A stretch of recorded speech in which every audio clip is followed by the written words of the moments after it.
মধ্যপ্রাচ্যের আরব দেশগুলোতে এবছর কবে পবিত্র ঈদ উল ফিতর পালিত হতে পারে সেটির সম্ভাব্য তারিখ জানিয়েছেন আমিরাত জ্যোতির্বিদ্যা সোসাইটির চেয়ারম্যান ইব্রাহিম আল জারওয়ান। তিনি জানান, এবছর আরব দেশগুলোতে রমজান মাস ৩০ দিন পূর্ণ হতে পারে।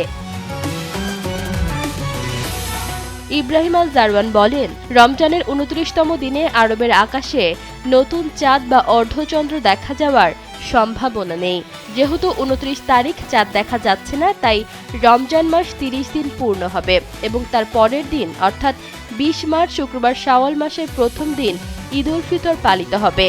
সাধারণত চাঁদ দেখার উপর ভিত্তি করে মাস ২৯ বা ৩০ দিনের হয়, তবে এবার ৩০ দিন হওয়ার সম্ভাবনাই বেশি। সৌদি আরব, সংযুক্ত আরব আমিরাত, কাতার সহ মধ্যপ্রাচ্যের বেশিরভাগ দেশে একই দিনে ঈদ হওয়ার সম্ভাবনা রয়েছে।